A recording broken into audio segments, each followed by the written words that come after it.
શહેર 26 જુલાઈએ શહેર સંરક્ષણ દિવસ તરીકે ઉજવણી કરવામાં આવી। આપને જણાવી દઉં કે રાષ્ટ્રીય સ્તરે મેંગ્રોવ વિસ્તારની દ્રષ્ટિએ ગુજરાત બીજા ક્રમે છે।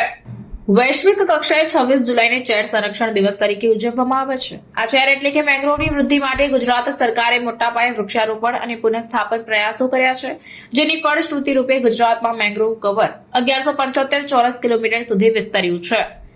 દરિયાઈ ઇકોસિસ્ટમને બચાવવા અને તેને પુનઃસ્થાપિત કરવા માટે નક્કર પ્રયાસો હાથ ધરતા ગુજરાત મેંગ્રોવ વૃક્ષોના સંરક્ષણમાં દેશના અગ્રણી રાજ્યોમાંનું એક બન્યું છે।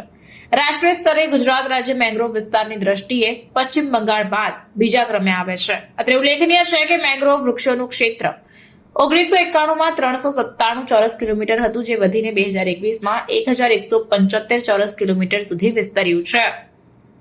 ગુજરાત રાજ્યનો કચ્છ જિલ્લો 799 ચોરસ કિલોમીટર મેંગ્રોવ કવર સાથે અગ્રેસર છે, જે રાજ્યના મેંગ્રોવ કવરનો મોટા ભાગનો હિસ્સો ધરાવે છે।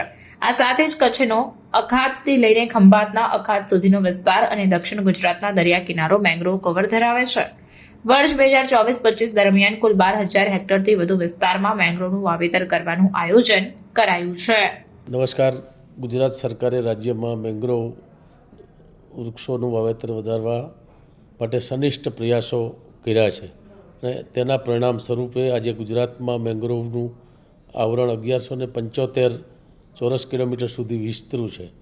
રાષ્ટ્રીય સ્તરે પણ ગુજરાત મેંગ્રોવ કવરની દ્રષ્ટિએ બીજું સ્થાન ધરાવે છે, જે એક નોંધપાત્ર સિદ્ધિ છે। માનનીય વડાપ્રધાન શ્રી નરેન્દ્રભાઈ મોદીએ હંમેશા પર્યાવરણના સંરક્ષણ પર ભાર મૂક્યો છે। માનનીય મુખ્યમંત્રી શ્રી ભૂપેન્દ્રભાઈ પટેલના નેતૃત્વ હેઠળ પર્યાવરણીય સંરક્ષણ અને તેના દ્વારા વિકસિત ગુજરાતથી વિકસિત ભારત સુધીની નેમને સાકાર કરવા गुजरात प्रतिबद्ध है। खबरों के लिए चैनल को सब्सक्राइब कीजिए। खबरों का नोटिफिकेशन पाने के लिए बेल आइकॉन को जरूर दबाएं।